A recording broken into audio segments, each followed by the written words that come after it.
Hello everyone. जब आप कोई वेबसाइट बनाते हैं तो सबसे बड़ा प्रॉब्लम क्या होता है कि आपका वेबसाइट स्लो ओपन होता है। तो जब आपका वेबसाइट स्लो ओपन होता है तो ऑडियंस रिटेंशन बहुत खराब होता है। यानी अगर आपके वेबसाइट पर कोई ऑडियंस आया है और वेबसाइट स्लो चल रहा है तो वो क्या होता है, वहां से एग्जिट कर जाता है। और ऐसे मार्क जुकरबर्ग और जैक बेजोस का स्टेटमेंट ये था कि अगर आपका वेबसाइट 5 सेकंड से कम में नहीं ओपन होता है तो ऑटोमेटिक आपका ऑडियंस वहां से एग्जिट हो जाएगा। तो हम आज आपको बताने वाले हैं कि कौन ऐसा क्यों होता है, इसका क्या रीजन है जिसके कारण हमारा वेबसाइट ओपन नहीं होता है और स्लो खुलता है।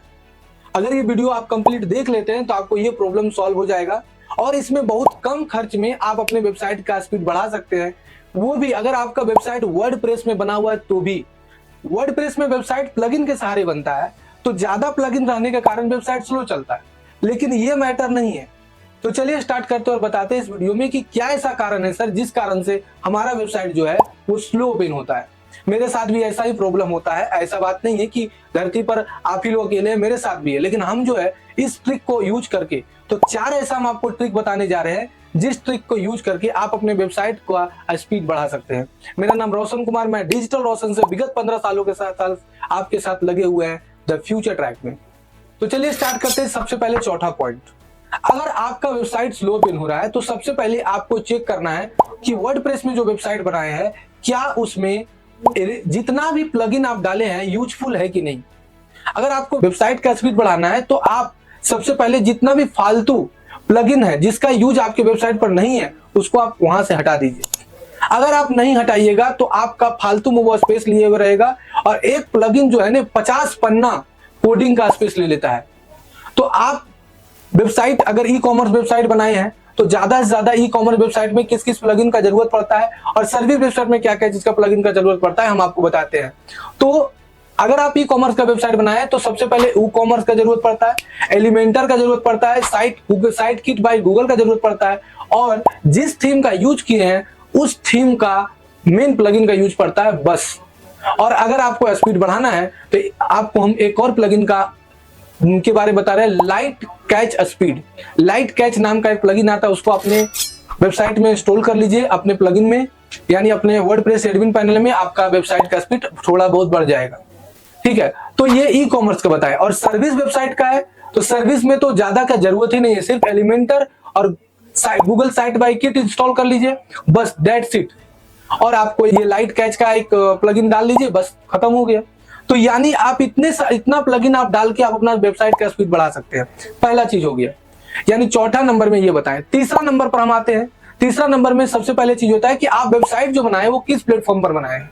अगर आपका वेबसाइट वर्डप्रेस में बना हुआ है तो आप वर्डप्रेस में किस थीम का यूज किए हैं। अगर आपका वेबसाइट जो है वो एक नॉर्मल थीम पर बन सकता है, ओशन डब्ल्यूपी पर बन सकता है, एक्स्ट्रा पर बन जा सकता है, तो आप किसी भी फालतू थीम का यूज ना करिए। बहुत सारे आदमी क्या करते हैं कि थोड़ा वेबसाइट में बढ़िया डिजाइन डालने के लिए वो क्या करते हैं कि आलतू फालतू थीम डाल देते हैं। तो आप उस चक्कर में मत पड़िए। आप कोशिश करिए कि हम जो थीम का नाम बताएं, ओशन डब्ल्यूपी एक्स्ट्रा और आपका एक्स्ट्रा, वो 2 थीम का यूज करिए जो फ्री ऑफ कॉस्ट है। आप एक का से एक वेबसाइट बना सकते हैं और एक प्लगइन का नाम है एलिमेंटर। एलिमेंटर से यूज करके आप एक का से एक वेबसाइट बना सकते हैं। तो दूसरा हो गया, तीसरा बता दी। अब आते हैं हम लोग दूसरे टॉपिक की ओर। लेकिन 1 वाला अगर छोड़ दिए तो बहुत पछताइएगा, तो 1 आपको छोड़ना ही नहीं है।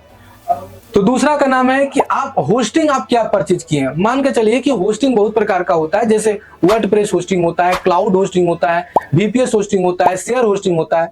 अगर आपकी वेबसाइट में बहुत सारा ऑडियंस आ रहा है, मान के चलिए कि आपकी वेबसाइट में डेली का 50,000 आदमी आ रहा है और आपने क्या किया कि एक शेयर होस्टिंग ले लिया है।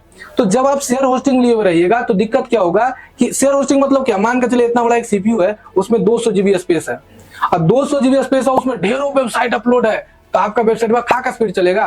तो सबसे पहले क्या करना है, सबसे पहले शेयर होस्टिंग को छोड़िए और वीपीएस होस्टिंग को यूज करिए। वीपीएस मतलब होता है वर्चुअल प्राइवेट सर्वर होस्टिंग।